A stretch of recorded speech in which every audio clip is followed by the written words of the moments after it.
अस्सलाम वालेकुम। तमाम लोगों को आज की कहानी में खुश आमदीद कहते हैं। चलो तो शुरू करते हैं। मेरा नाम शानजे है और मेरी उम्र 25 साल है और मैं सयालकोट में रहती हूँ। हमारे घर में मेरी उम्मी अबू और बड़े भाई रहते हैं। मेरे बड़े भाई की शादी मेरी इंग्लैंड वाली खाला की बेटी के साथ तय कर दी गई थी। मैं और मेरे घर वाले हम सब बहुत खुश थे क्योंकि मेरी खाला लोग इंग्लैंड में रहते थे और हम लोग इंग्लैंड में तो बारात लेकर जा नहीं सकते थे, इसलिए मेरी खाला लोग भी हमारे घर आ गए। हमारे घर में बहुत ज्यादा मेहमान आ गए। मेरी खाला के भी 2 बच्चे थे, एक लड़का और लड़की। मेरी भाभी बहुत खूबसूरत है, बिल्कुल गुड़िया की तरह। हमारे घर में बहुत सारे मेहमान आए हुए थे। कुछ को खाना नहीं मिलता तो कुछ को सोने की जगह नहीं मिल पाती।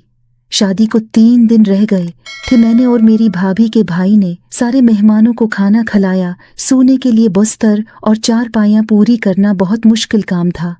हमने बहुत कोशिश के बाद सारे मेहमानों को जगह फराहिम कर दी, लेकिन हमें खुद सोने के लिए कोई जगह नहीं मिल रही थी। बहुत ढूंढने के बाद स्टोर रूम में एक चटाई और पुराना सा तकिया मिल गया, लेकिन उस पर सिर्फ एक बंदा ही सो सकता था और हम 2 लोग थे और थे भी एक दूसरे के लिए नामी हरम। मैंने उसे कहा, ताहिर आप यहाँ सो जाओ, मैं कोई और जगह ढूंढ लेती हूँ। वो बोला, कब से तो ढूंढ रहे हैं, कोई जगह मिली तो है नहीं।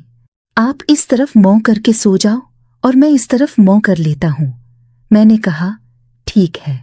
हम लोग बहुत ज्यादा थके हुए थे, इसलिए पता नहीं चला कब हमारी आंख लग गई और कब सुबह हो गई। अगले दिन भी वही रूटीन थी, नाश्ता, फिर सारा दिन काम और फिर सोना।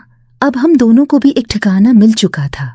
हम लोग आसानी से वहां जाकर सो गए बगैर किसी मुशक्कत के। आज हम लोगों ने बातें शुरू कर दी। ताहिर बोला, कितना अच्छा लग रहा है ना सारी फैमिली का इकट्ठे रहना। मैंने कहा, बात तो सही, लेकिन थोड़े माले भी हैं। वो बोला, ये तो हर चीज में ही होता है। मैंने कहा, बिल्कुल। वो मुस्कुराया और बोला, ओके, गुड नाइट, सो जाओ बज़ाहिर।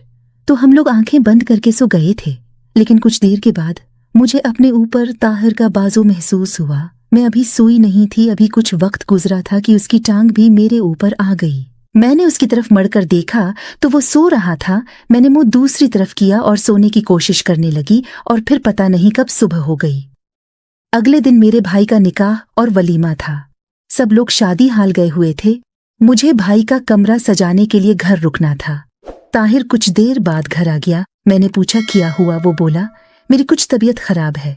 मैंने कहा, मेडिसिन की जरूरत है? तो वो बोला, नहीं, तुम क्या कर रही हो? घर। मैंने कहा, भाई का कमरा सजा रही हूँ। वो बोला, मैं मदद करवा दूं? मैंने कहा, नेकी और पूछ। वो मुस्कुराया और बोला, बताओ क्या करना है? हम लोगों ने कमरा सजाया, बहुत खूबसूरत लग रहा था। ताहिर बोला, शानजे, आज आप बहुत प्यारी लग रही हो। मैं मुस्कुराई और बाहर चली गई।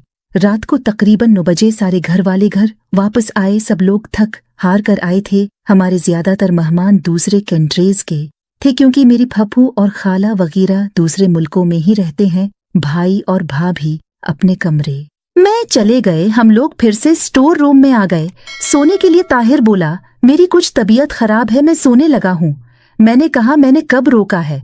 वो दूसरी तरफ मुंह करके लेट गया और कुछ देर बाद लाइट बंद हो गई।